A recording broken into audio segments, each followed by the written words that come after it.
Hi, welcome back to Future Fast. And once again, we have Ashish Tripathi with us. And for those of you who missed the first part of the conversation, I sincerely urge you, please go back, look up. He shares his journey. So you will be able to connect why we are talking about this because you know where he comes from. So, with that, we'll jump straight into the conversation. Ashish, once again, thank you so much for making time to be here with us. And well, jumping straight into the conversation, you did mention that Epigeneres, uh, perhaps the founder in true sense, was your father. The research and the technology came from there. But Yep. uh, I assume this whole entity got started with you coming on board, right? So, Naju, it's interesting how science works, right?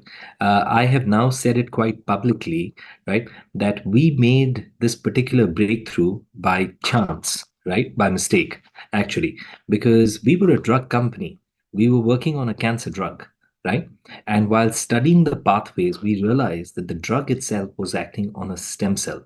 And when we looked, we realized that this stem cell gets an epigenetic change, right? A surface change, right? Which actually creates what is a cancer stem cell. The cancer stem cell creates cancer cells. Then a billion cancer cells form a tumor. Once the tumor forms, it sheds its outer layers, which are called circulating tumor cells or CTCs. When the CTCs break down, they release their contents, ctDNA, cell-free RNA.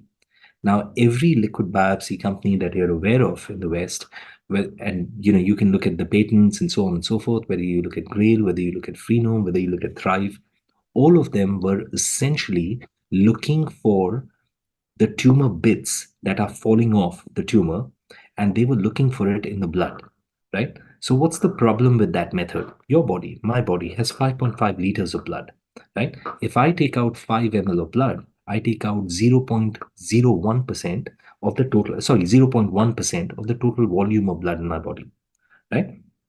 Now, if I see a tumor bit there, a CTC or a ctDNA, I know I have cancer, right? But if I do not see a CTC or ctDNA in that, right, it does not mean I don't have cancer. It means in the small sample of blood you took out, there was no tumor bit, right? Worse, at the stage that you want to find cancer, right? No one wants to catch cancer at stage 4, right? There are many signals. You want to catch it at stage 1. At stage 1, the challenge is that there are very few tumor bits floating about in my blood, right? If you know broadly what cancer is, at stage 1, it's a localized disease. At stage 2, it actually is, it's getting more vascularity, right? And it's becoming larger, right? So effectively, it's getting blood connections. Stage 3, it's spreading into the lymph nodes. Stage 4, it's becoming a metastasized disease. The problem is that at stage 1 and stage 2, you have limited vascularity and therefore very few of these tumor bits in the blood. So think about it. At the stage you want to catch cancer the most, you get the absolute worst results, right? Now, NHS has put out a paper last year, right? Because there were a number of liquid biopsy companies that were going around actually giving the average data of the 4 stages. And as you can understand, that if I take more stage 3 and stage 4, my average looks good, right? They put out a paper last year saying that no liquid biopsy company is getting more than 20% sensitivity at stage 1, more than 30% at stage 1 and stage 2 combined. And this also was for a limited number of cancers, not all cancers. I told you there are 200 types of cancer, 3,000 subtypes of cancer, right? Mm. Now compare that with us. We get 93% sensitivity at stage 1, right? Why is that, right? Because we realized that while the whole world was looking at resultant markers of the tumor, right, tumor bits floating back into the blood, we had stumbled onto a causative marker, right, cancer stem cells that are creating cancer cells. The beauty was that these cells show up in the blood a good 12 to 18 months before the tumor is even formed, right? But here lies the best part, because it's a natural cell, right? When I take your blood or my blood and we enrich those cells, we get a basal reading for non cancer, right? So we get a reading for non cancer. When you look at CTC, ctDNA, the absence of tumor cells in the blood indicates non cancer. Absence of evidence is not the same as evidence of absence. We get a basal reading for non cancer. We get an elevated reading when something is going wrong, right? And we get a threshold reading when a tumor has formed, right? And the beauty is that, again, coming to the same example of 5 ml of blood, if I take 5 ml of your blood or my blood, do I see red blood cells there? The answer is obvious. The color of the blood is still red. So, of course, your red blood cells are there. Do I see our stem cells there? The answer is yes. In every blood draw, in a cancer patient's blood draw, in your blood draw, in my blood draw, we are able to enrich the cells even in 5 ml of blood, right? So, in a small sample of blood, we always enrich our cells. And then we very quickly have to look at the marker reading, which actually tells us where do you sit, right? And that is the reason why we're getting such high sensitivity. And now let me actually just step back and tell you why this is a big problem to solve. There's an NHS UK study that was completed last year, which was on top 10 cancers, right? And it found that if you detect cancer at stage 1, the average survival rates of the patient for 5 years or more was anywhere between 87 to 92%. If you detected it at stage 2, that number came down to 65%. If you detected it at stage 3, it came down to 35%. If you detected it at stage 4, it came down to 6%. That is as far as survival rates are concerned. There's a separate study that was done in mainland Europe last year, right, on breast cancer and one other cancer. I'm forgetting the name. It was activity based costing, looking at the cost of treatment. And they found that if you've had a stage 1 cancer patient, the average cost of therapeutics and diagnostics, not full lifetime costs, just therapeutics and diagnostics, was $40,000. If you detected it at stage 4, it was $400,000, right? Now think about it. There's a very real cost, right, to detecting this disease late, right? Whether it is for that patient, whether it is for their family, whether it's for the system at large, there's a huge cost. And let me also tell you, right, as someone who's actually had suffered, and there are so many of us, right, that know people or families that have suffered with this disease, right? Um, I know of very well-off families, right? Even in Australia, right? Some of my wife's friends, right? Affluent families, okay, that actually, unfortunately, one member of the family got cancer. The whole family pooled its resources, put all their money to try and save that patient. They didn't even save that patient, right? And I, they are bankrupt. I've seen people selling their homes to treat for cancer, Correct, and right? eventuality is still the same. Look, at least your podcast members who are from Maharashtra will know my brother-in-law was one of the most inspirational people I knew. Right, he was the Director General of Police. We named this marker after him, Himanshu Roy. Right, um, he, it was beautiful the way he would give messages, and he would just make you laugh. Right, and I remember, a couple of weeks before he passed away, he actually was just sitting with me, right?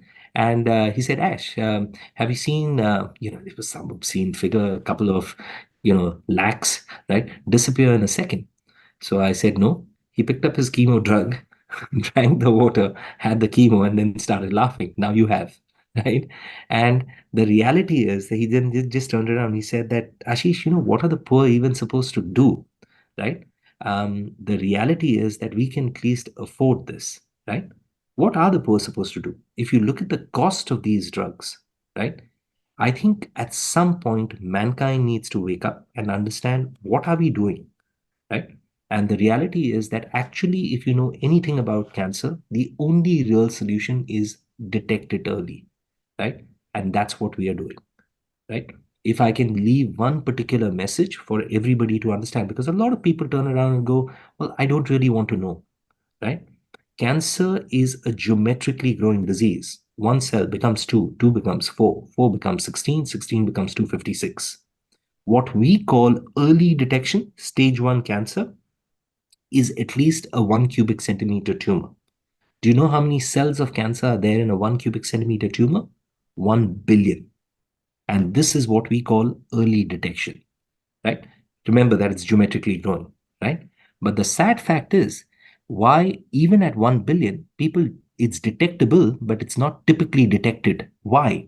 Because how do you actually detect cancer today? The gold standard is actually a PET scan, right? A PET scan is radioactive glucose. I inject it into myself because the tumor is growing so fast, it wants the sugar, right? And because it's radioactive, well, now it lights up. So what was a disease that you couldn't see? Now, when I do a scan, I can see it. Here's a tumor. Here's a tumor, right? Right. But the fact of the matter is, a lot of people don't realize that un- unless the tumor has reached a certain size, it doesn't have enough sugar uptake value. So you can't see it in a Mm. PET scan, which I is think why that is typically the second stage is where this is in that stage no, two, no. right? Stage In the one, first stage, stage one, 1 cubic stage one is centimeter it? is stage one. But that is the importance of a 1 cubic centimeter tumor, right? Look, a one Mm. cubic centimeter tumor is not forming in a day, right? Why is Correct. 1 cubic centimeter important? Why is it, right? Because that is how you confirm cancer, right? With a PET scan. Now, of course, Mm. there are ways that you can actually detect it by chance when it's smaller, right? But you actually detect it by chance. The way you confirm cancer is a PET scan, right? Now, the tragedy, however, understand, is why are people not detecting it when it is 1 cubic centimeter? Because no doctor is sending you for a PET scan when it is that small, because each PET scan is equal to 70,000 X-rays. It will cause cancer. So you are not Uh, being sent for a PET scan unless you have a symptom. The symptoms come much later, right? right. Which is why even today, even in the UK, even in the US, 50% of the cancers are detected at stage 3, stage 4. Now, coming back to that original point that I made, the cost to that patient of survival rates. Do you want to get detected at stage 1 or stage 3 or stage 4? Three. Right? Mm. And the reality is, the reason we believe our technology is going to make a difference to people's lives, because it's an annual blood test. All you do is a blood test, right? And what we realize that when it has kicked in, right, it is becoming into that stage, right? And if we are doing it annually, we will be able to tell you, right, that this, you've reached stage 1, go do a PET scan, right? And by the way, even before the PET scan will be positive, we can do a follow-on test, which is called the sequencing test, and we can tell you which cancer we think it is. This is ovarian, Mm. this is breast, Mm. this is prostate, right? Why? Because the cells which are actually that we are finding are actually coming from the tissue, because they are the building blocks of the tumor, right? Mm. They are Mm. carrying those signatures, right? And therefore we can actually do a sequencing test and tell you which cancer we think it is you're at imminent risk of, right? Mm. So our simple proposition here is that we believe that if all 8 billion of us, right, do this test once a year, we will either catch cancer at stage 1 or before, when it is infinitely more. How affordable will it be for Indians? So, Nanju, by the way, this particular test is available in the UK. It's been priced at £900 plus VAT. In India, Wow, that's we have launched it at 10,000 rupees, right? We had at the outset said we will keep the pricing low in India. It's been made by Indians, right? But in all honesty, let me also tell you that in the West, they want us to use the sequencing method because the sensitivity is a little higher, right? The way we see it is that there is a joint responsibility, because you also want it to be affordable, right? So our what is incumbent on us is that we will keep driving this price down. Look, it's a molecular test, it's a genetic test, right? So unfortunately, there is a cost to it, right? Because the process, the primer costs, etc., are there, right? But we are very clear. We will drive the price down because uh, there is a emotional reason for us. We named this marker after my brother-in-law, right? And to be very candid with you, we genuinely believe this, right? Look, if you just think, forget about everything else, just commercially, if 8 billion people are doing a test, right, we will make our money, right? It's not correct. like we're doing something, unreasonable by our investors, right? But at the same time, we'll make a real difference to the world, right? Correct. We make it so high priced, right? Um, that only a limited people can afford it. I don't think that's not the vision that we have. Yeah, I think even 10,000 is hugely limiting in India context. I'm sure you're familiar with that. So, Uh, Nanju, the reality is, like I said, that we will drive it down, but please understand that it is a molecular test, right? I mean, for instance, whatever you do, you can't bring the cost of sequencing down so low, right? Um, but the fact of Perhaps the that matter is is, where the AI can significantly help. No? AI can bring down your bioinformatics and analytics cost on the information that you get. The reality is that, by the way, we are bringing it down. How? Because we are using other technologies where we are using specific primer and probes, right? So when we say that we've got a PCR technology, why? Because we are actually looking at a limited number of primer and probes that Mm, gives us 93% sensitivity. The sensitivity comes down slightly, right? But to be very honest with you, the way we look at it is that it also makes it affordable to a lot more people, right?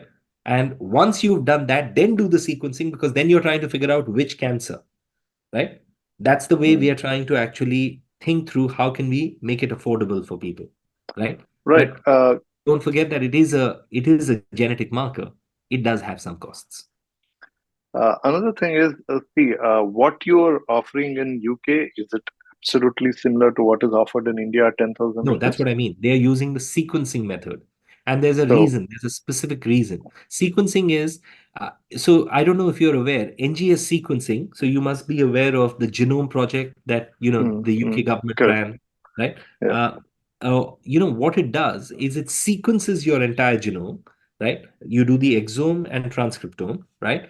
And the reality is that but the important thing is to enrich those specific cells, right? So let me explain it to your audience, right?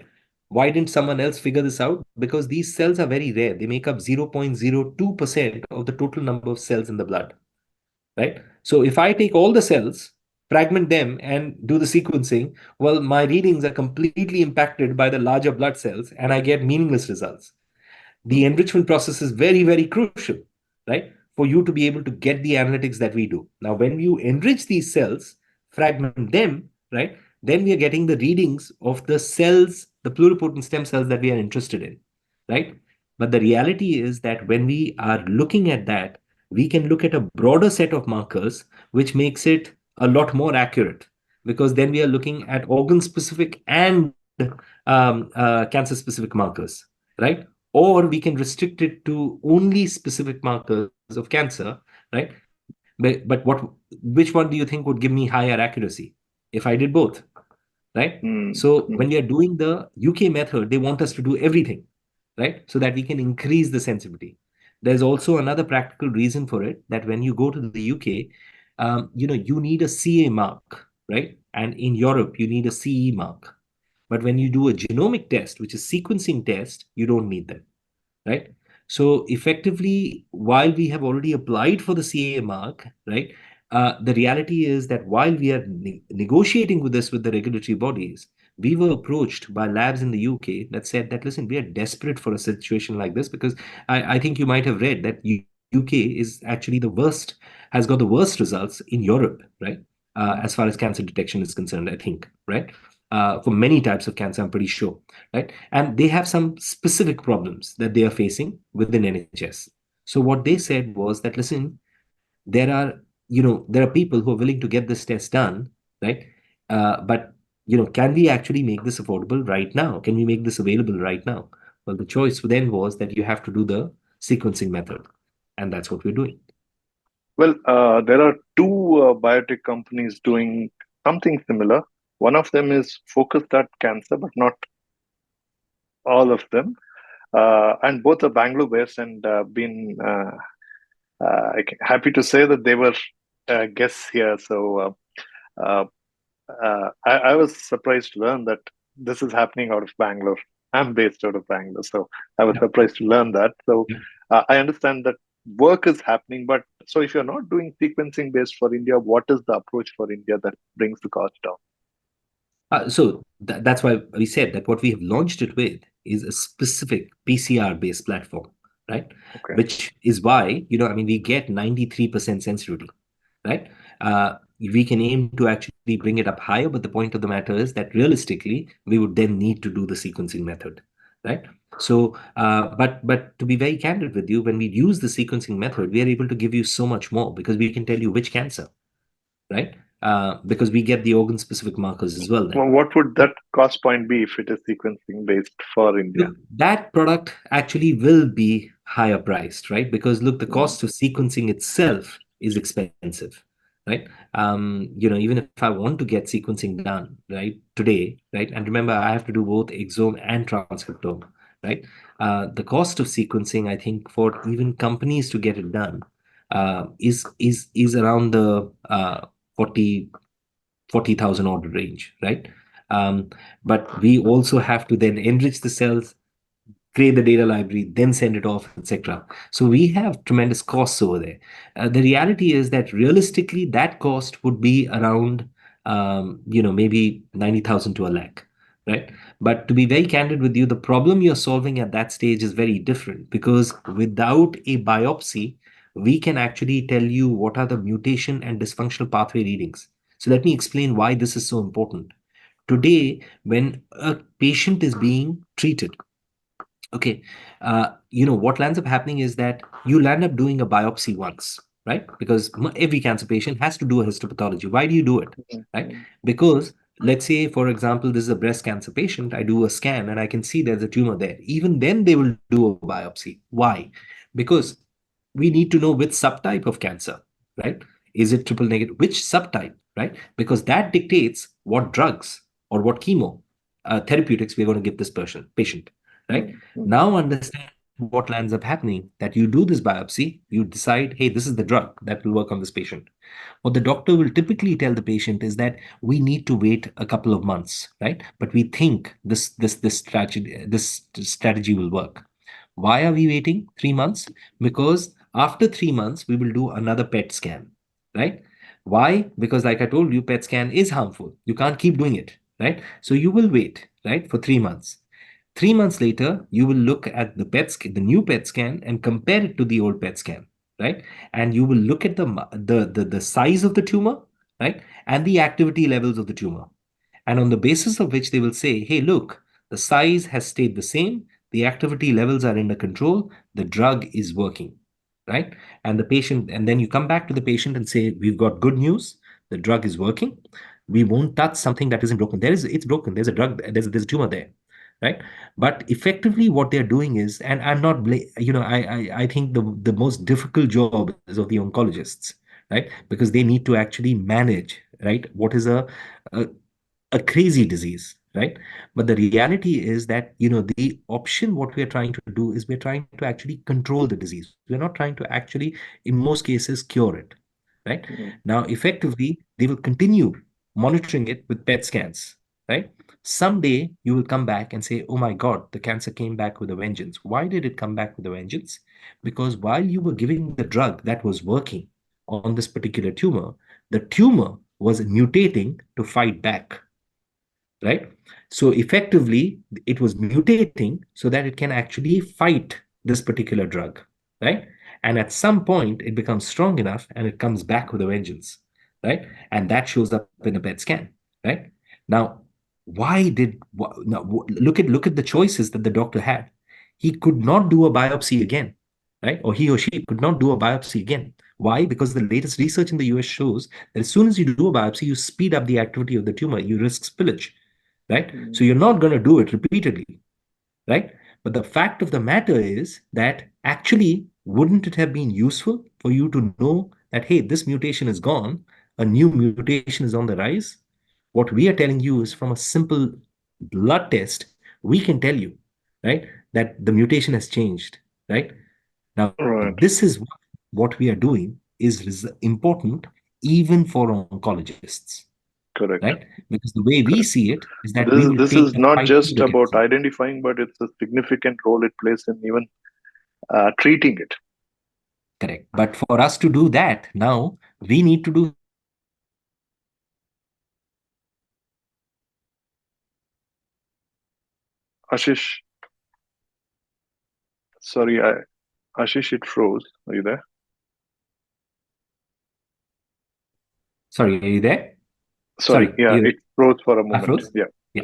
yeah. But so answer to your question though is now for this we can't do the PCR test because the PCR just looks at limited markers, right? Mm, mm, We mm. have to do sequencing. right? Right. Now, Right. that's why I said that the two products have their own use cases. So you have to stitch it up with insurance for this to make it affordable, because Yeah. clearly at this cost point, as much as you want to impact, its only way would be to get insurance to cover it. So how far?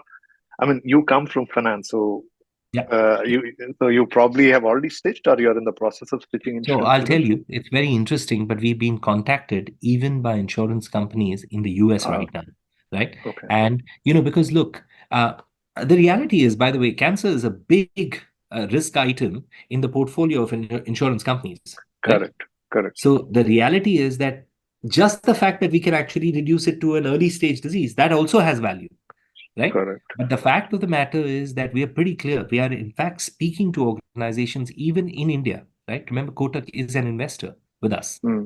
right? Ah, So okay. we are So probably will be the speaking, first insurance right? to cover this to- as well. Look, we're speaking. Incidentally, we've spoken to the insurance teams, right? Not just with Kotak, but with others in India. We've had a couple of European ones come and actually visit Hmm. us, And especially also, ones I in think Zimbabwe. government has that health insurance scheme, right, up to 5 lakh rupees. I think that Correct, if correct. covers, I think you will cover most of India. Look, Nanju, the other thing that you have to understand is that look, there are changes that are happening even from a platform perspective, right? I Hmm. mean, Illumina has been saying for the longest time that they're going to bring down the cost of sequencing. Unfortunately, they haven't, right? But But the what do you reality is see as a that threat in that sense for your business? Uh, we talked about the cost and the challenges in bringing the cost down, and the insurance perhaps should manage. But what are your other challenges in the future that you see?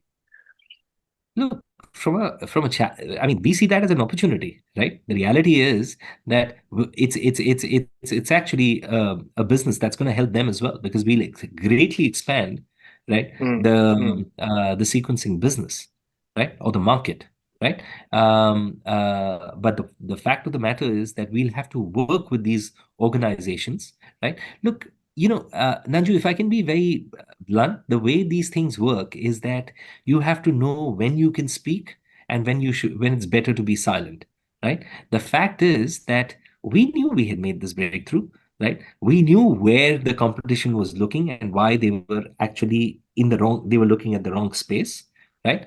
Now the truth is that we chose to stay silent till we were certain that we had our patent. We've got our US patent granted, right? Hmm. We, by the way, filed a whole number of patents right now because we are filing blocking patents as well, right? Because it is a massive breakthrough, right?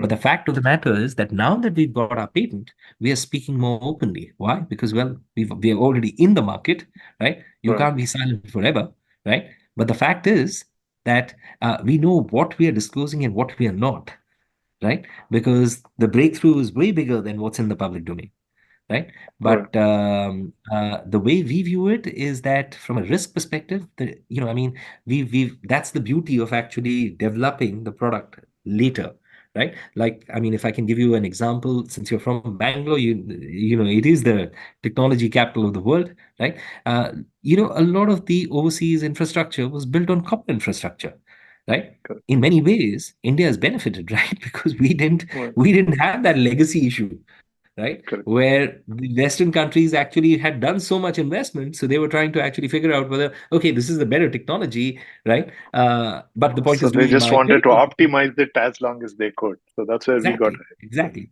right? And so the beauty about us is that we didn't waste our research monies, right, on looking at that, So you already had a you know, jump start on that. right. Now, but having got this, right, now, incidentally, the interesting thing is that we've had a number of our key competitors from the West already approach us, right, sign NDAs, and they've actually said that, listen, we can really help you scale, etc. But the point is that, we know that we are sitting on the right cards right now. So we are not, so open to just selling out to a competitor so quickly, right?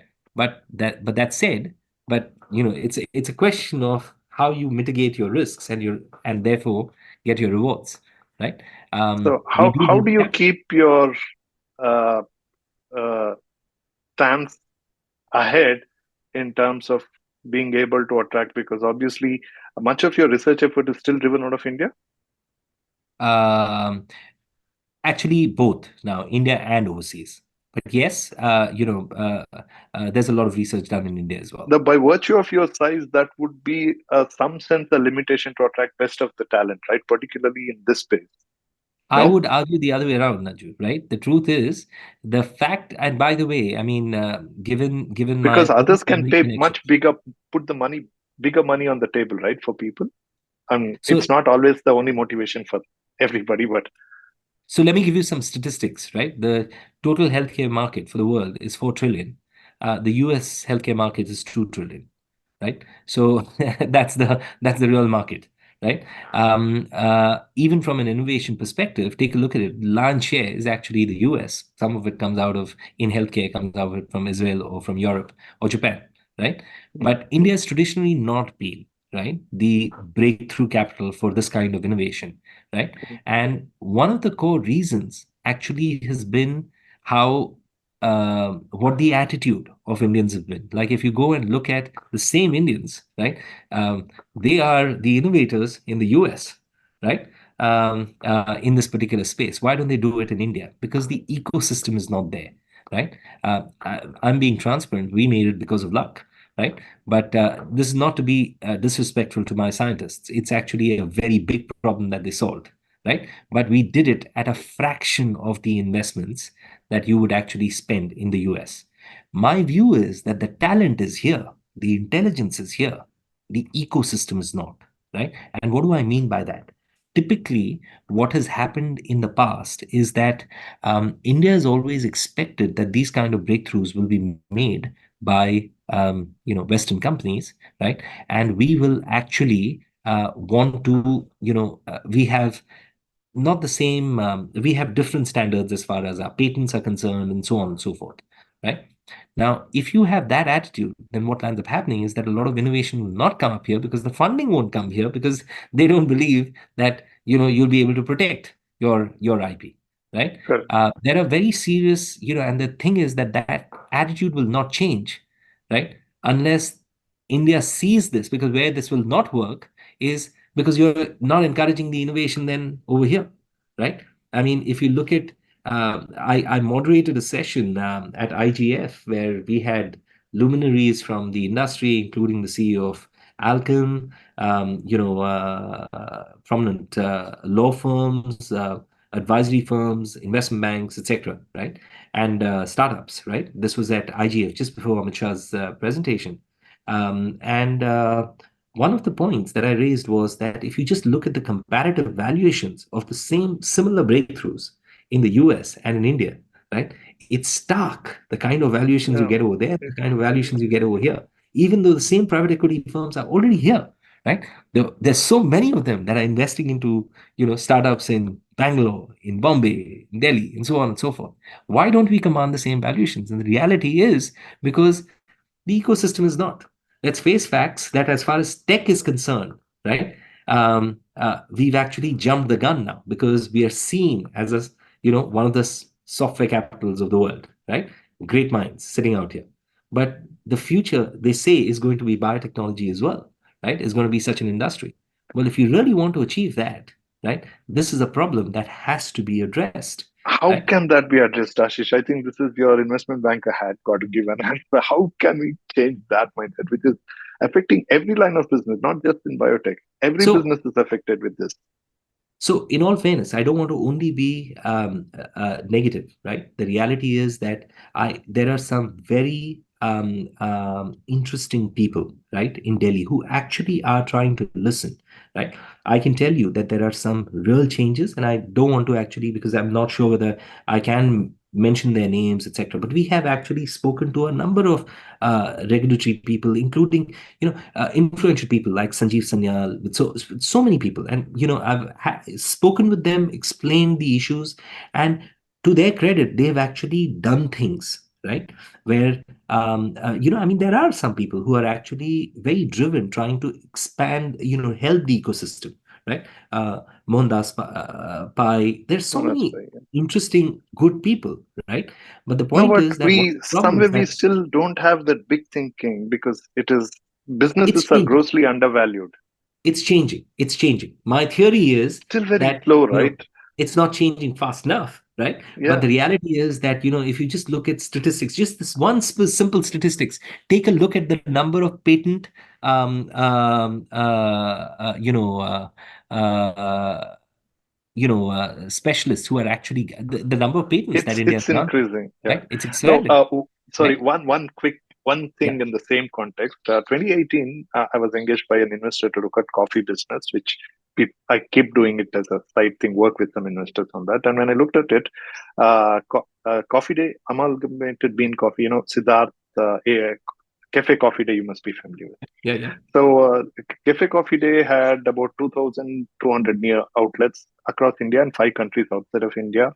They had a captive supply of about 13 to 14,000 acres of coffee estate coming from ABC, which is owned by Siddharth himself, yeah, which is Amalgamated Bean Coffee Company. So it's a captive supply of coffee for them, and also 2,000 plus outlets only in India, which is actually across with India's coffee history in South India going to 300 years and North India perhaps about 30 years, right? yeah, With all that, it was valued at about $850 million.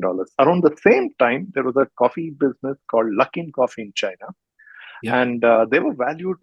They were setting up one shop every 15 minutes around yeah, that time, and their target was by 2019 March they will set up 2,000 outlets, yeah, which yeah, is going to be near Coffee Day, right? yeah, Coffee Day was valued at $850 million, around yeah, $850 million.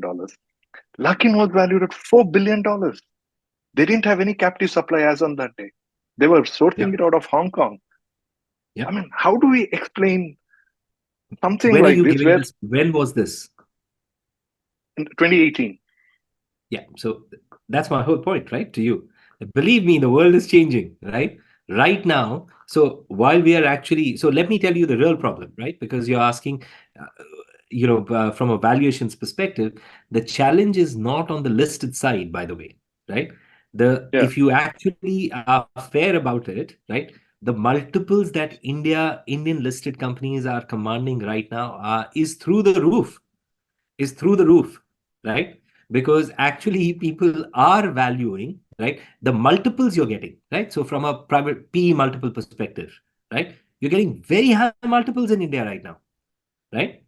so it Where is changing. India loses out, okay, is because Hmm. understand these are established businesses, right? Mm-hmm. Revenues, profits. What are you actually valuing here? You're valuing scale, Correct. and they believe that India can scale beautifully because it's got, well, over a billion people, right? Mm. Great.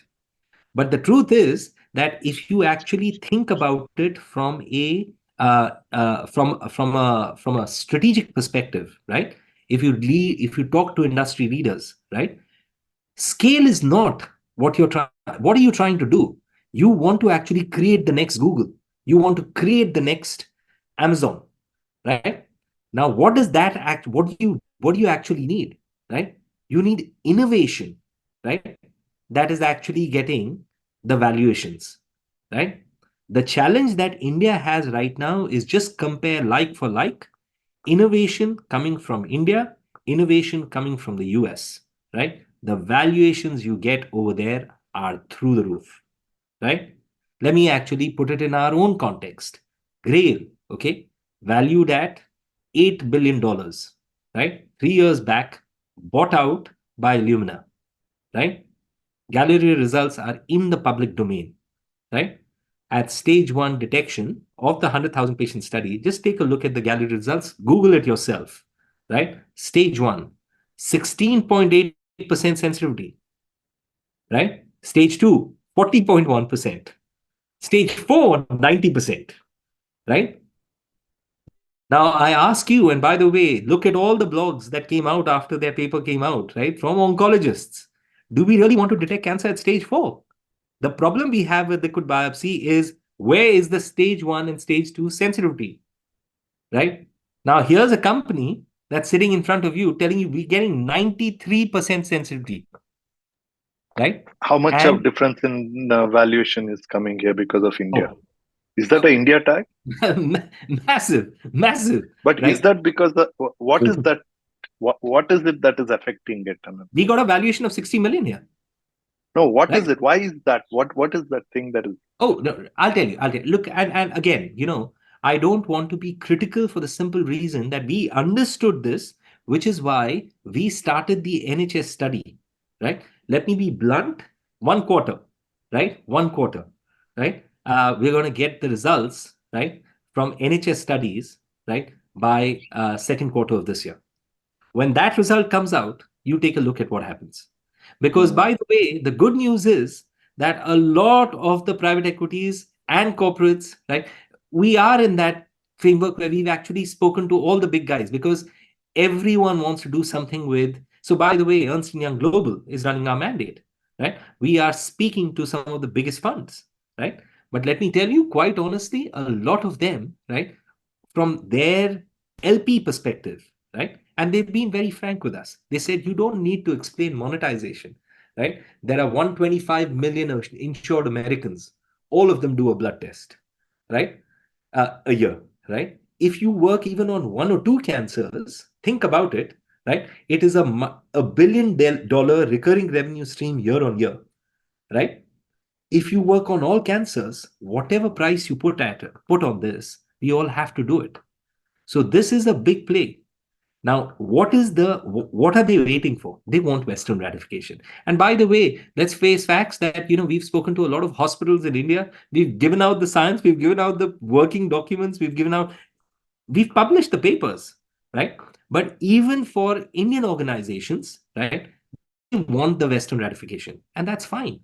We've chosen that path, right? A lot of Indian companies won't, right? A lot of Indian companies will just say, you know what, let's just sell what we can. And then if you do that, right, then you can't actually say that, hey, listen, you should get the valuations of Google. No, right? Google gets its valuations because it's a scaled play. We are going for the scaled play. So we are very clear on what our strategy is.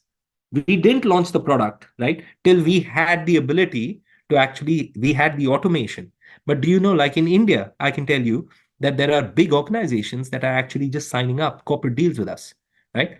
Because they're just saying that, listen, there's an organization that has 20,000 employees, just came to us and said that, listen, we want to make this available to our employees, right? And the logic that they are applying is that they're putting up a part of the funding, right, for the test. They negotiated special rates. And why wouldn't we actually do a deal with them? Because they're giving us access to such a big market, right? But the point of the matter is that they negotiated a special deal with us, right? And said, we will pay a certain proportion of it. We want our employees, right? Because then a person also values, right, what they're doing, right? But the point of the matter is, now think about it. Why are we keen on doing this? Because as we do this, right, the statistics are that there will be some people that we will find, right? And the point is that you find someone in that thing, right? The story just spreads by word of mouth, right? And totally. so we are talking to a number of corporates, right? And what is our challenge? A problem that we actually need to solve, which we were actually speaking about with our board as well, is that our problem is we have only one lab. We have people coming in. Just yesterday, a very big fund from the US had come down here, right? And two of the senior most guys actually flew in, and they said, listen, the reason we also wanted to fly in is because we want to get our blood test done, right? There are a lot of, you'll be surprised that out of the ratio of people who got this test done, the number of Americans and Europeans that have come down to check out our lab. It makes you proud, right? But the fact is, what is our challenge? We have one lab, right? We need to have labs in multiple cities, right? And Right. that's the problem that we are trying to solve right now as a company, right? But we get the gain. The real value comes after the NHS results. Right. Because once the NHS results come out, by the way, at that point, then the story sells itself. Because Oh, hey, there is Indians one more solving the thing which is world, so solving the world's problem in cancer, that's a beautiful story, no. There right? is one more thing But that is selling you very well today. The kind of people on your board. So, uh, can you just quickly talk about the two very interesting people that you got on the board? so look, by the way, I have an impressive board, period, right? Because Right. and very great investors, right? So Torrent invested early into us, HCG invested early into us. So Mr. Hari Bhakti is on my board. You Krishnan, mentioned, the yeah. founder of Just Dial, right? He's on my board. We have Mo's Dia, that's Mo Ibrahim's fund, Satya Capital head, right? He's on my board, right? And so we do, and even from an investor's perspective, the ex-India head of Goldman Sachs, right? The head of healthcare and the MD of Bain Private Equity has invested, right? Some in their personal capacities. So And the Kotak is advisory an board? investor, right? So we do have some impressive investors. But yes, I think you're talking about Ray Kurzweil because Right. that's an announcement that we made last week. Now, look at a Right. personal level. I'm a huge fan of Ray Kurzweil, right? I mean, if you just check him out on Wikipedia, he's been written up as one of the 16 most influential Americans to have lived over the last 200 years. The Yeah. U.S. Patent Office has put him on the Hall of Fame. Hall of Fame. Yeah. He is the principal researcher and the AI visionary for Google, right? He started Singularity University, right? University. And a amazing What was your pitch to inventor. him? Right? How did you get him onto your advisory So board? look, actually, to be honest with you, it's about knowing what your differentiation is, right? What is publicly known is that what we are trying to do from a from an early detection perspective. But the reason we are able to tell you things that what are the dysfunctional pathways and the mutations, the somatic mutations, right? There's actually a lot of sequencing data, right, that actually goes behind this, and therefore there's an AI ML component to this, right? Now, just to put it in perspective, right, Ray is actually the longest scientist that has been working on AI in the world, right? I mean, he's been doing it for 6 decades, right? I mean, there's a Yeah. reason Even why many he's people achieved gave up the at various points of time. correct, right? And he is a visionary. Now, And the most reality important, he's is, been relevant all through, and also has yep, been able to look at the future like very correct. few people could. Correct. Nanju, if you don't mind, I'd like to tell the audience how I know of Ray Kurzweil. Okay, how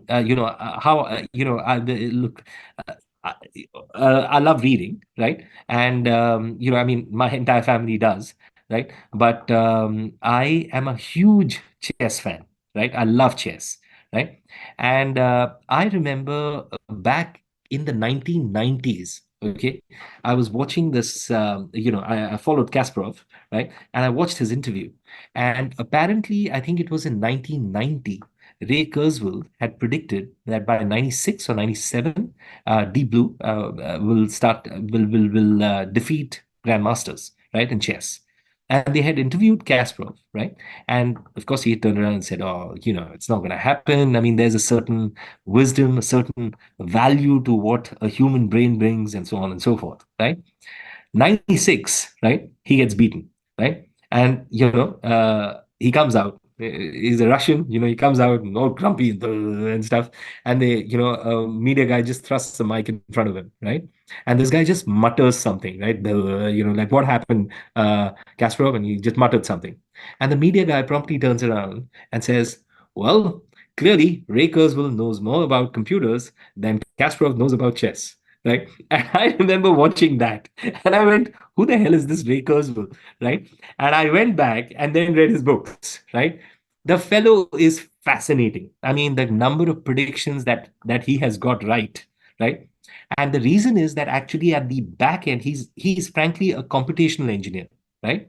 And the point that he always made was that people think linearly, right? They don't think exponentially, right? And the fact of the matter is that the speed or the computing power is actually progressing exponentially. So he makes his predictions on the basis of that, right? So he says, listen, chess is about what? About certain amount of computational activity, right? And the reality is that, and that's why a lot of people actually look at him and go, this guy is fascinating. And now, the same guys who would turn around and say back in the 90s that, listen, he's just got his timelines all wrong because he's just predicting it too fast.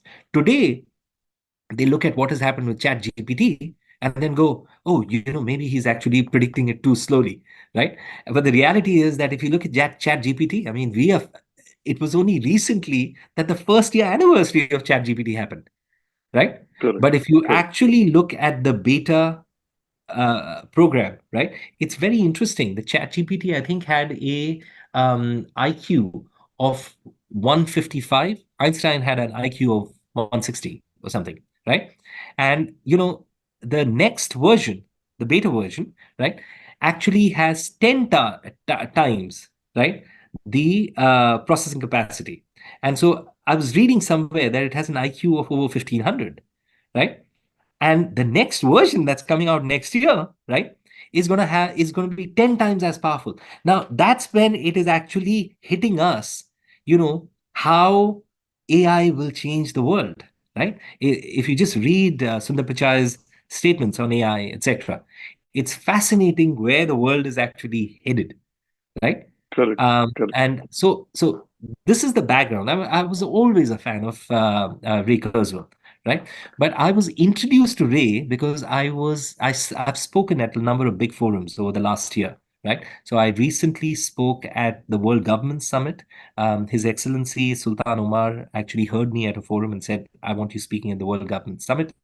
It was a fascinating experience because there were 200 ministers of health at that forum, right? And my particular presentation out there has gone viral, right? So it was an interesting experience.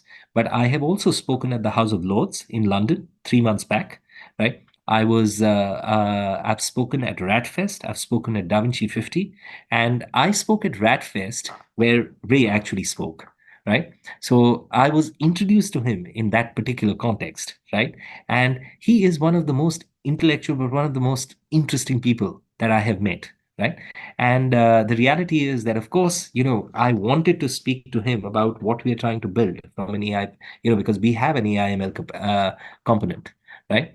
And I've stayed in touch with him, and I basically told him that, look, I mean, the reason I'm interested is that there's no point trying to retrofit what the application of a good architecture would be after I've already developed it, right? I would rather get the input when I'm building it, right? And I said that, Ray, this is I mean, Steve Jobs had made a statement that the biggest breakthroughs will come at the cusp of technology and biology, and we're it, right? And he has he goes deep into the science. He tries to understand how this thing works, etc. And then he turned around and said that, listen, I'm actually fascinated with what you guys are doing because it's going to change so many, it has applications in so many industries. It's not just a pure cancer play, right? And so I asked him that, I would love to actually be able to seek your advice. And, Greg Simon is already on my advisory board. So Greg Simon was the person who started the cancer moonshot for the Biden administration and for Obama administration, right? Worked for 30 years with Milken Foundation. So, I was actually able to get him to speak to some of the people that are associated with our firm, etc. There are some very interesting guys from NHS and so on and so forth. And, I was ecstatic when he said yes. Yeah, that's how it happened. Well, how do you feel? I mean, this is like when you met him. For me as well. I mean, I'm sure there are thousands of people who feel that way about Ray Kurzweil. And it's one thing to hear him in person, meet him, and shake hands with him, and now you have him on your advisory board. This is like you've already won the battle, right? I mean, this is a big step, right? I mean, did you uh, how do you regard this moment in terms of getting close to what you really want to achieve? Nanju, look, it's always a dual thing, right? Um, as much as I have enormous respect for him, right? The reality is that if he didn't think what we were doing was interesting, he wouldn't have actually wanted to be part of this or be Absolutely. It's one associated with thing this, to know people, it's right? another thing to be Yeah. relevant to them as well. Yeah. And I can tell you that people at this particular level, they do a lot of diligence, right? They actually want to get deep into the science, right? They want to understand this and so on and so forth. And you need to be willing, right? Or have the trust to be able to share that kind of discussions. But the way I view it is that it's usually a constructive experience for us as well, right? Having access to him, right, gave us some wonderful insights, right? And to be very honest with you, we opened up how we were interpreting X, Y, Z, etc., right? And one thing you'll realize with people like this is that they actually know of a lot of technological breakthroughs that are happening, right? So they give you insights that even you've not thought about, because you're sitting with your framework thinking about, oh, this is what the application is, and then they turn around and say, the real application of this is going to be here and here and so on and so forth, right? So actually what was exciting, right, is that we were advised even that uh, we should speak to Google Brain, we should speak to what's happening out here and so on and so forth, right? And it gives you purpose, right? That, listen, what you're working on can actually play such a big role for the problems of the world, right? So my view on any of this is that an entrepreneur's job, right, is to truly understand what's happening in the ecosystem globally, right? And if you really want to play for scale, you want to understand what's actually happening, right? And that is a function of creating those networks, right? And also creating those relationships, right? Totally. And once you make that match, it's funny how I'm serious. There's a Well, very large you actually private. have roped in a person. If some people can be termed as the man who saw the future, there are few people who men who see the future. So, how far future proof do you think you becoming with all these kind of people coming on board? How far are you looking at now? Nanju, look, credit to our scientists. The breakthrough we've made has crazy application, right? Oh, it's Given going to the have a line. huge impact now, but how far is it prepared are you now with this? Oh, it's look. I think we've made a touch point, right? That can actually give us access to people. I mean, look, even from an Ernst and Young perspective, right? There are some very senior partners and these are global partners that are helping us, introducing us to some very interesting people in the US, right? We think that the breakthrough we have made is on the cutting edge of how AI can be applied in healthcare, right? There are different reasons. I'll tell you, like to be honest, we're speaking to a scientist from California, right? Because it's in the public domain, I can actually speak a little bit about this now, right? But I knew about this more than before it was in the public domain, right? This gentleman has actually he took a rabbit, right? Froze the rabbit, right? Tuck, tuck, tuck, frozen, right? Thought it back alive, right? Who's It's in that the are you public talking about? domain. I don't know how many people are aware of it, but this experiment has happened, Who's right? the It's gentleman you're very talking? fascinating. Sorry? Yeah, who's the gentleman? It's crazy. So Greg Fahy, great. fascinating man, right? I'm a huge fan of his, right? But incidentally, right, he's a inspirational guy because all these movies that we see on what's happening in terms of people being frozen and thawed and so on and so forth, So right? this cryogenics is going to be real then? Look, I'm not getting into the morals I of mean, anything. don't know. I'm It just sounds telling like you it if it's from a possible. scientific perspective, the kind of Yeah. breakthroughs that I have been exposed to, I'm telling you, it is fascinating what is happening in longevity, what's happening from a tissue regeneration perspective, what's happening from a research perspective in fatal diseases, right? But here's why we were so important. Why we are so important. Let me just give you an indication, right?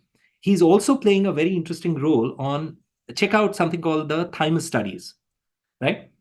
Very interesting studies that were done in Stanford, right? Now, this guy is also an absolute expert in the area of thymus, right? And there are some very interesting breakthroughs that are happening from a longevity perspective, right? But one of the ingredients that is given, right, to the people in those experiments, right, is the growth hormone, which, if you have cancer, will just, you know, you've got a real problem, because it'll just become the new bane of your life, right? Now, you understand how that then becomes relevant for them, right? That if we can actually detect who's at imminent risk of cancer, that becomes a very important feature for these guys. So what I mean by what I'm trying to tell you is that the beauty about America, right, is the ecosystem that they create, right? Information or knowledge just doesn't grow in a vacuum, right? It actually grows faster when you can actually interact with Correct. um, Correct. with great minds, right? We were growing in India, right? But we made the effort to make those relationships, right? There are Harvard professors. I mean, if you actually look at my timelines, there are Harvard professors, NHS professors, University of Paris professors that have retweeted our papers, right? Why?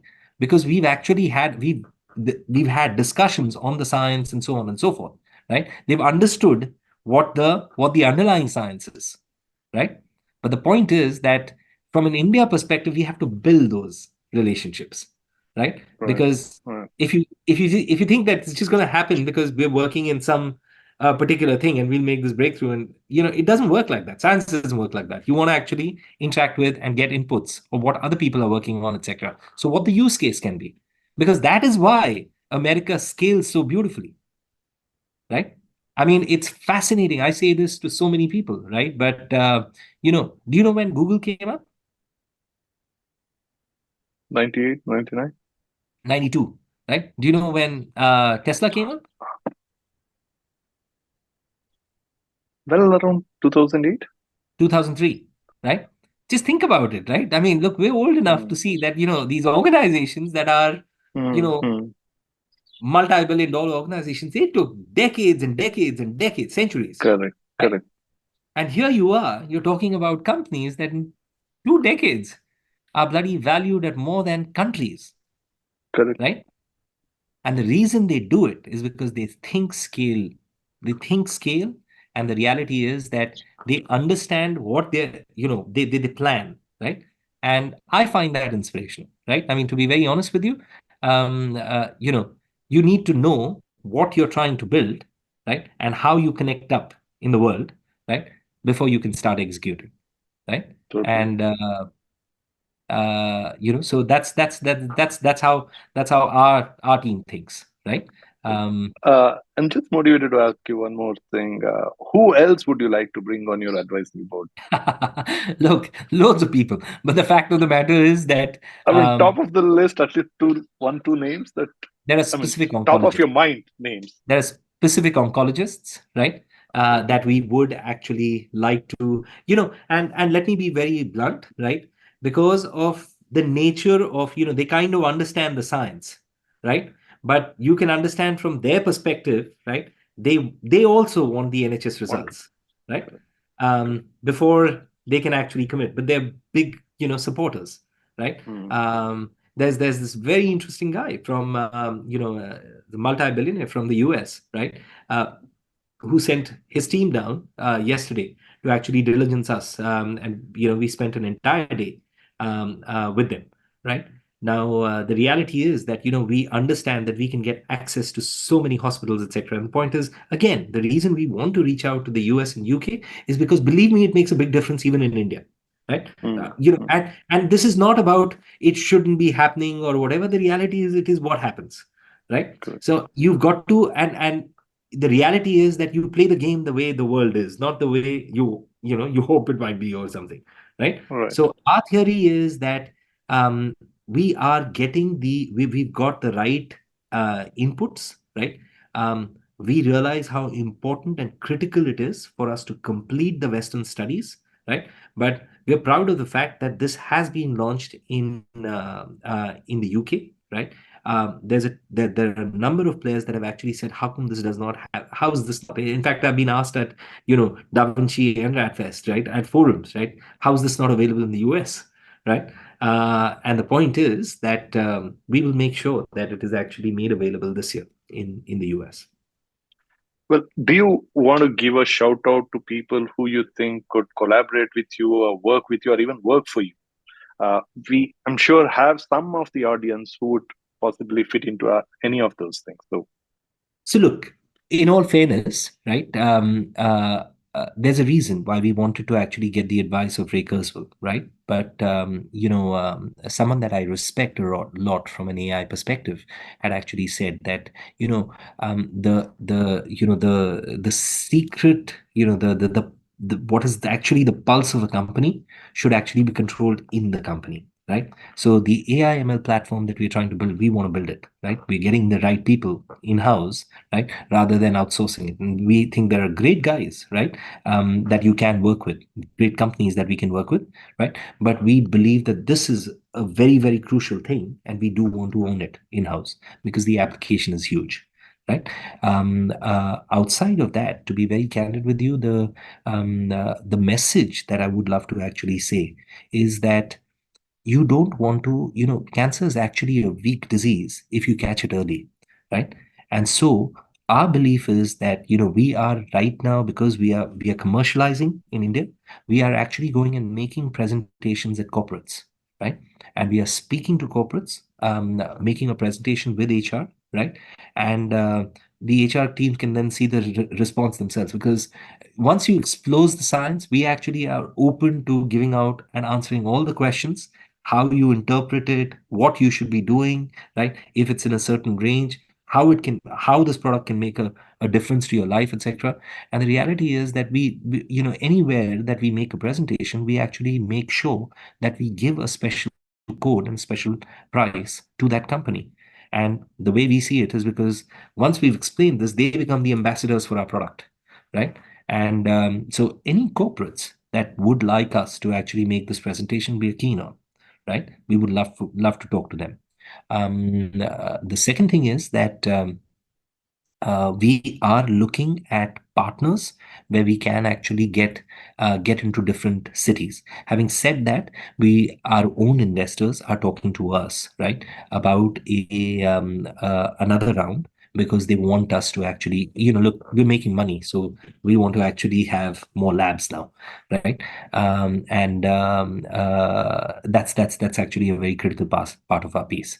But besides that, to be honest, we're focused on just the clinical studies, right? Because the way we see it is, we finish the clinical studies, people can once and for all understand that this is not just an Indian study, it's a global study that we've completed. right. Are you also looking at where you could uh, package the technology in such a manner that make it available for existing labs, which are millions in numbers across India and globally? So, is there a way that you could actually look at tapping into that ecosystem rather than create your own labs all over? Is that something that we can foresee? We can, but the reality is that, look, it's going to be a question of, we've had one very big player that actually came and spoke to us, right? And truth be told, by the way, we've also spoken with Quest, we've spoken with Abbott in the US, right? We've spoken with Unilab in Europe, right? So we have spoken to very large companies. But the interesting thing with India is that, because, they come from a position that, listen, you can't get scale without us. So you should actually, and that's not going to be a working option with us. We're not just going to give the rights away to someone else, right? Right. But that said, this is a massive play. It is a test that the whole world is going to do once a year, right? So, So you it are is a looking at massive play. partnering with. We are open to, but it should be on commercial terms that actually appeals to both parties, right? Correct. Because we are not scared of building, right? We see the value of partnering, but we are not scared of building, right? Correct. Um, that's how we see it. But So this is one play, but the other thing is, you know, we do think that we would be very open to not just talking to corporates. We also would like to speak to hospitals, right, and insurance companies, right? Because by the way, this has a massive implication for insurance. We've had, I mean, I told you there's US insurance company that's talking to us. There are some European insurance companies that have come to speak to us. This has a massive implication for insurance, and we would love to be talking to some of the players because we can explain what the technology and what the application could be, right? And Correct. lastly, And we would also, love it makes to it easy hospitals. access to the people, right? Eventually, that's what matters most in terms of reach. Correct. And the other thing that I will say is that, this is just our experience. And look, it's still early days, but the reality is that it's not the oncologist that actually is the one who's jumping to do this particular test. It's actually GPs, gynacs, right? And they Dermatologists, are the right? Who gatekeepers are the at the first, stage one, yeah, who right? are the first people who see this, right? And they want to understand this. I can tell you that, there are some very high profile industrial families, their specific GPs have come and actually understood it and then gone, and they've actually started sent a whole lot of people, not just for the HRC but for the all organ biopsy tests, right? So we realize, and we are open to actually communicating with them, right? Because we are having serious conversations with a lot of these people. But the point is that we also do believe that hospitals should look at this because this should be part of the annual checkup, right? And Totally. because the gatekeeper of a cancer test should be a pan cancer test. Think about it, right? I might have colon cancer in my family. I might decide to do a colonoscopy every year, right, for the next 5 years.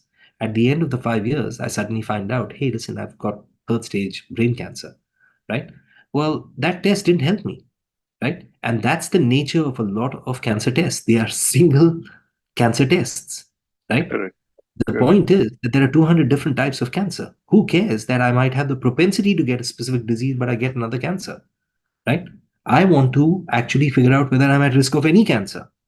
That's the beauty of this test, right? So therefore, this should be part of an annual checkup rather than a single type of cancer test, right? And that could be something that we would love to talk to hospitals about. And we are, by the way, speaking to some hospitals. But you know, again, like I told you, we understand that this is a process. Some of them are actually highly excited, right, because they see the business side of things. That then they turn around and say, but when is the NHS? Should we wait for this month, etc.? And we'll play the game. I mean, the reality is that the reality is the opportunity is there right now, but of course the terms will be different when when the NHS studies are complete. Fantastic. Well, you heard him there. You know, coordinates are right below this podcast.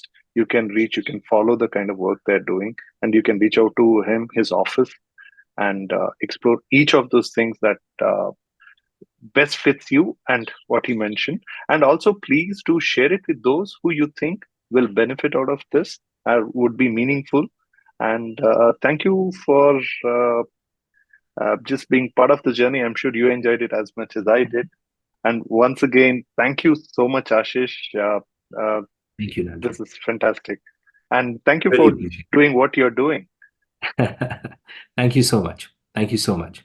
This is actually something that is important to me. If I can just say one more thing, the reality is Please. that my brother-in-law was one of the most inspirational people, and for me, and like I said, we lost him. He fought fourth stage cancer for 2 years. For people that knew him, I mean, inspirational guy. I mean. He fought fourth stage cancer for 2 years. His muscles, his biceps was still bigger than my calves, right?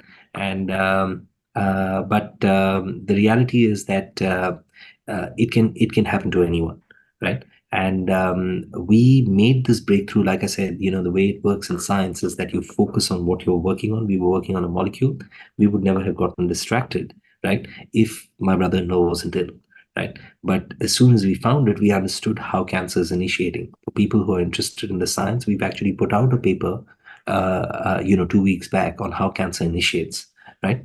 And the fact is that having understood this, right, our understanding was that, because in his case, his cancer came back after 16 years. I now know of patients where the cancer has come back after 20, 21 years, right? And the reality is that cancer survivors live with the risk of the disease coming back. And the point is, the only real solution to cancer is actually detecting it early. And therefore, this is actually something that we believe in and it's special to us. And we work hard to, we're trying to actually, at least in India, we've stayed with our promise that we've kept the pricing low and we will keep driving it lower, right? But we do think that this can save lives. And that's the reason why we're passionate about what we do. Thank you for that, And the and more HUC is power to named you after as my well. brother-in-law. It's not a specific. It's named after my brother-in-law because it's dedicated to him because it's because of him that we actually looked. And the other person that I'd actually love to recognize also is my father, right? He was a great mind that was actually so driven till his last day. He was working, right? And Well, if not for that, probably you would be making some big deals with big pharma companies, but not building this. look, I think, and this one will actually leave a bigger legacy, right? So, Totally, uh, totally. so this is more important. Wonderful. Thank you. Thank you once again. Cheers. Bye bye.